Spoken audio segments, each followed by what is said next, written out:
आघात. लेखिका प्रिया उंबरकर. वाचक स्वर सिद्धी गायकर.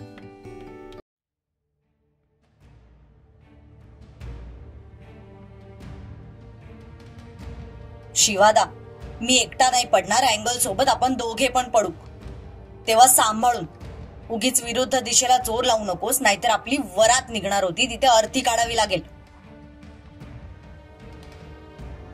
सूर्याच्या बोलण्यावर शिवा थोड्या वेळासाठी थांबला. काय झालं? असं का बघतोयस? शुभ बोलणाऱ्या म्हणजे मांडवाला आग लागली बोल. शिवादा, आता मी काय केलं? फक्त हात सुटू दे माझे, मग सांगतो तू काय केलं ते. ते दोघे पुन्हा जोर लावू लागले, पण तो काही साधा सुद्धा अँगल नव्हता. दोन्ही बाजूने सिमेंट मध्ये रोवलेला होता, त्यामुळे एवढ्या सहजासहजी काही निघणार नव्हता. ते दोघेही घामाने ओले चिंब झाले होते.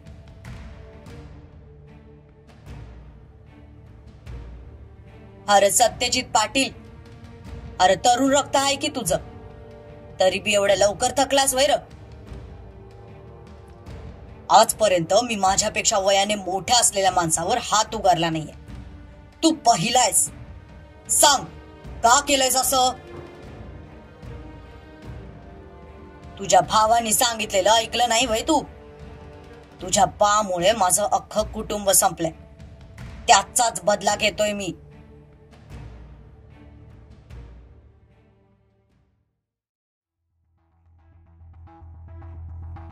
इकडे दिघ्या बाकीच्यांना घेऊन बाहेर आला. त्याला पण त्या तिघांची खूप काळजी वाटत होती. सत्यजितच्या ऑर्डरमुळे त्याचा नाईलाज झाला होता. त्यामुळे तो बाहेर अस्वस्थपणे फेऱ्या मारत होता. तितक्यात कुठून तरी गोळ्यांचा आवाज आला आणि त्यासोबत सत्यजितची काही माणसं मारली गेली. गोळ्यांचा आवाज होता. सगळ्यांनी आपापल्या पोझिशन्स घेतल्या. शिवा आणि सूर्याच्या नावाखाली सत्यजितला ब्लॅकमेल करून सगळ्या माणसांना बाहेर पाठवायचं आणि बाहेरच्या बाहेर त्यांचा गेम करून मग तिघांना मारायचं, असा मृत्युंजयचा प्लॅन होता. बाहेर जणू युद्ध परिस्थिती निर्माण झाली होती, पण ती सत्यजितची माणसं होती. इतक्या सहजासहजी माघार घेणार नव्हती. ते पण अगदी डटके मुकाबला करत होते. उलट आता मृत्युंजयची माणसं बऱ्यापैकी मारली गेली होती. दिघ्याने त्याच्या माणसांना इशारा केला तसे काही जण पाठी सरकले आणि मागच्या मागे गायब होऊन आता ती माणसं ज्या दिशेने येत होती तिथे गेले. सत्यजितच्या माणसांनी त्यांना पाठीमागून घेरलं आणि सगळ्यांना गोळ्या घातलं. काम झालं तेव्हा कुठे सगळ्यांचा जीव शांत झाला. दगाबाज चाले, समोरून यायची लायकी नाही तर पाठीमागून वार केलाय. दिघ्या त्या माणसांना म्हणाला.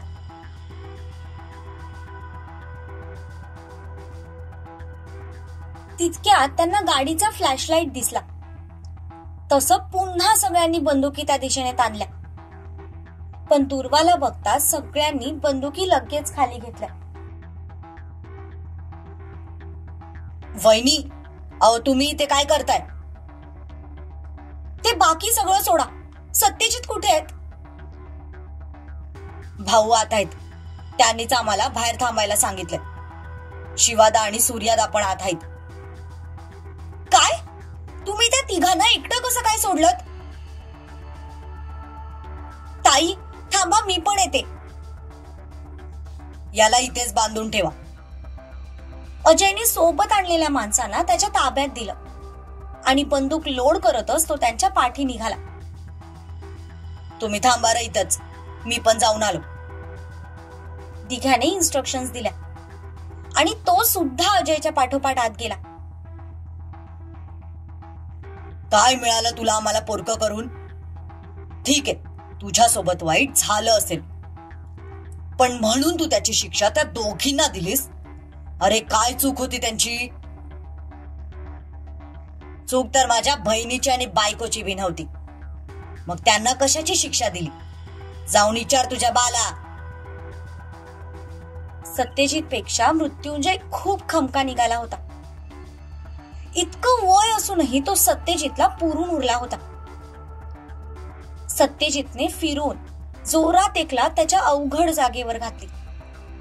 तसा तो कळवळत खाली कोसळला. इथे या दोघांनी खूप प्रयत्न केले, पण तो अँगल काय त्यांच्याकडून उपसला गेला नाही.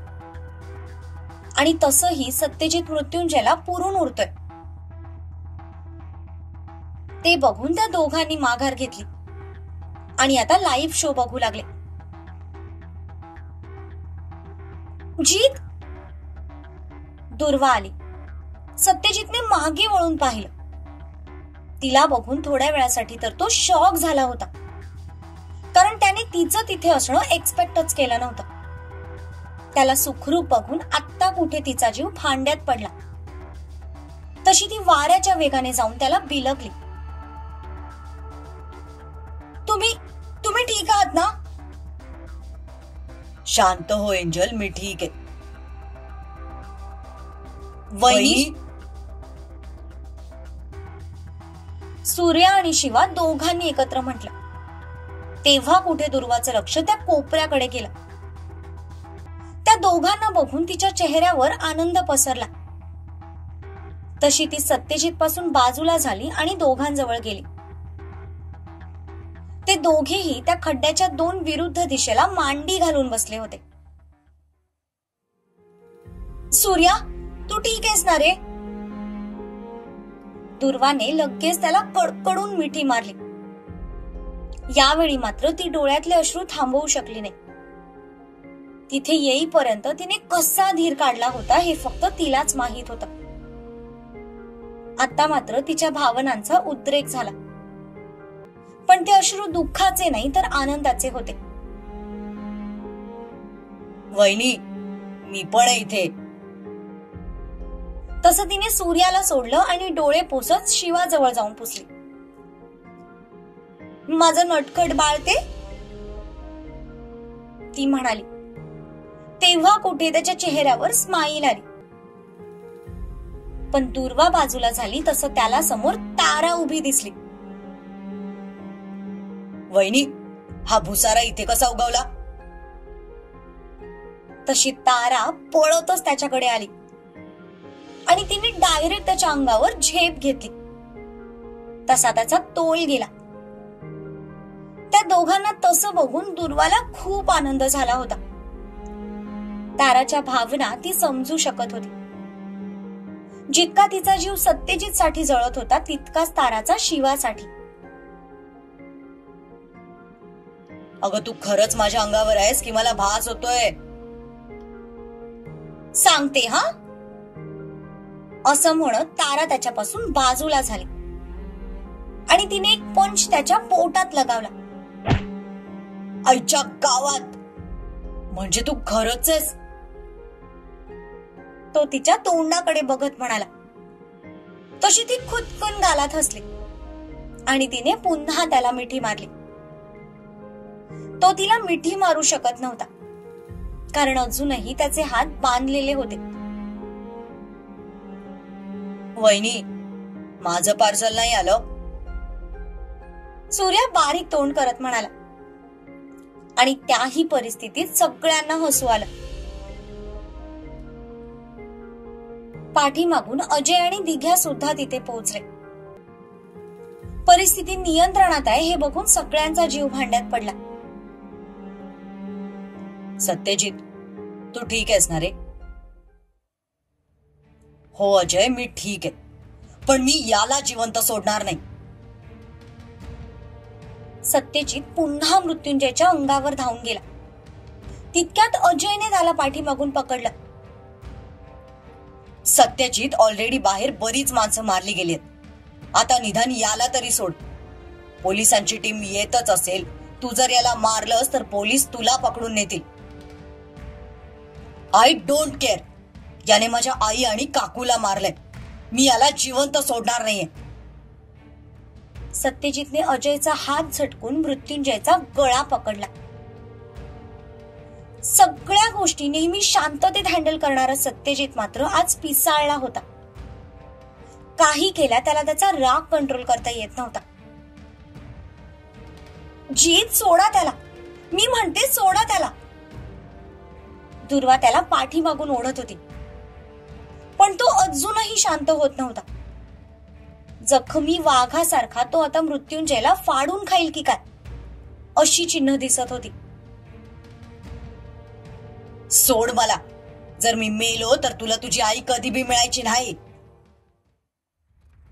मृत्युंजयच्या वाक्याने तिथे उपस्थित असलेल्या सगळ्यांचे चेहरे पांढरे फटक पडले. सत्यजितचा त्याच्या गळ्यावर असलेला हात आपोआप ढिला पडला. माई,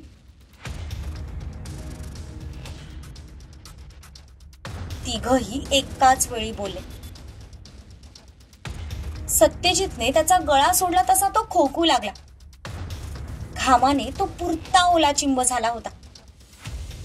सत्यजितने त्याला इतकं मारलं होतं की आता तो नीट उभा सुद्धा राहू शकत नव्हता. तो तसाच सरकत पाठच्या भिंतीला जाऊन टेकला. इतकं लागलेलं असताना सुद्धा त्याने सगळ्यांवर एक नजर फिरवली आणि स्वतःशीच हसला. फ्लॅशबॅक. जोपर्यंत तो हुकमी इक्का माझ्याजवळ हाय तोपर्यंत ते पाटील माझं काय बी वाकडं करू शकत नाहीत. तो त्याच्या मिशीवर ताव मारत म्हणाला आणि ताडताड पावलं टाकत तिथून निघाला. अगदी काहीच वेळात तो एका खोलीजवळ येऊन पोचला. बाहेरून लॉक असलेला तो दरवाजा त्याने उघडला. तसं कोपऱ्यात दोन्ही गुडघ्यात डोकं खुपसून बसलेल्या बाईने डोकं वर काढून समोर पाहिलं. काय म्हणताय सौभाग्यवती जानकी गंगाधर पाटील, बरे आहात नव? तो एक एक पाऊल पुढे टाकत म्हणाला, पण तिच्या डोळ्यात पुन्हा जाळ उतरला. तशी ती भिंतीला पकडत उभी राहिली. गेली 20 ते 22 वर्ष ती या खोलीत एखाद्या कैद्यासारखी पडून होती.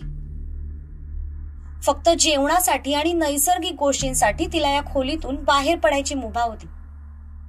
तेव्हा सुद्धा 2 बायका कायम तिच्या सोबत असायच्या. अशी तब्बल 20 वर्ष तिने एका खोलीत काढली होती. आता तर तिला बाहेरचा उजेडही सहन होत नव्हता. तिला इतकी अंधाराची सवय झाली होती. मी बरीच आहे, माझी चिंता नको करूस तू. तुझं पहा, थोडेच दिवस उरलेत तुझे, जगून घे तू. गेली 20 वर्ष तो तडपत होता तिच्या डोळ्यात स्वतःविषयीची भीती बघण्यासाठी. पण छे, अजूनपर्यंत एका सेकंदासाठी सुद्धा त्याला ते सुख मिळालं नव्हतं. नागिनीचा फणा मी केव्हाच ठेचलाय, पण कात टाकायला काही ती तयार होईना झाली. त्याच्या बोलण्यावर ती ओठांच्या कोपऱ्यात हसली. एकेकाळचं सौंदर्य आता पार कोमेजून गेलं होतं. पाटलांची राणी आता भिकारीन झाली होती. अंगावर एक फक्त मळकी साडी सोडली तर काहीही नव्हतं. पण अजूनही एक गोष्ट बदलली नव्हती, ती म्हणजे तिचा तो करारीपणा. इतकं सगळं सहन करूनही ती त्याच्या पुढे अजिबात झुकली नव्हती. नागिनीचा फणा ठेचला तरी नागिन नागिनच राहते, हे लक्षात ठेव. थोडेच दिस, आता फकस्त थोडेच दिस. त्यानंतर तुझ्या पोरांना मी तुझ्या डोळ्यासमोरच मारणार. मग बघू तू कशी मला घाबरत नाही ते. अरे हट, तू काय माझ्या मुलांना मारणार? एक गोष्ट लक्षात ठेव, मी जरी त्यांना वाढवलं नसलं ना तरी त्यांना दूध मीच पाजलंय. या वाघिणीचे बछडे आहेत ते. तू फक्त एकदा त्यांच्या समोर जा, तुला फाडून खाल्ल्याशिवाय राहणार नाहीत ते. मग बघू कोण कोणाला घाबरतं ते. मला जिवंत ठेवून खरं तर तू खूप मोठी चूक केलीस. तू मला जिवंत ठेवलेस कारण तू मला जिवंत ठेवलेस कारण तुला माझ्या पोरांना माझ्या आणि माझ्या नवऱ्या देखत मारायचं होतं. पण मी जिवंत राहिले ते तुझं मरण या डोळ्यांनी बघण्यासाठी. मृत्युंजय शिर्के पाटील, तुझं मेलेलं तोंड बघूनच मी या जगाचा निरोप घेईन. तोपर्यंत ही म्हातारी मरायची नाही. Flashback over. तिचं ते वाक्य मृत्युंजयच्या कानात घुमलं. तसा तो स्वतःशीच हसला. स्वतःच्या नशिबावर हसला. तिची भविष्यवाणी तिच्या मुलांनी खरी करून दाखवली होती. ते त्यांच्याच आईचं दूध पिलेत हे त्यांनी प्रूव्ह करून दाखवलं होतं. ए काय म्हणालास तू? परत बोल. अजूनही सगळे धक्क्यात होते. तेच बोललोय जे तू ऐकलंयस. मी ना तुझ्या आईला मारलंय ना तुझ्या काकूला. तुझ्या काकूला मी फक्त धमकावलं होतं, पण ती तिच्या आजारपणामुळे मेली, माझ्यामुळे नाही. आणि राहिला तुझा प्रश्न आईचा, तर ती अजून बी जिवंत आहे. गेली 20 वर्ष मी तिला कैद करून ठेवले. त्याच्या बोलण्यावर सत्यजितला कधीही आपला प्राण निघून जाईल असं फील झालं. पाठीमागे शिवा सुद्धा तितक्याच धक्क्यात होता. ज्या आईला मेलेलं समजून आपण काही वर्ष दान करतोय, जिचं आपण वर्ष श्राद्ध घातलं, ती जिवंत आहे हे ऐकून धक्का तर बसणारच होता. त्याची हालत बघून दुर्वा लगेच त्याच्या जवळ गेली. तिने त्याला सावरलं. दादा, आधी त्यांचे हात सोडव प्लीज. तारा अजयकडे बघून म्हणाली. अजयने दिघ्याकडे पाहिलं. तसं दिघ्या सूर्याजवळ गेला आणि अजय शिवाजवळ. दिघ्याने त्या साखळीच्या लॉकवर निशाणा साधला आणि त्यावर गोळ्या घातल्या. तसं लॉक ओपन झालं.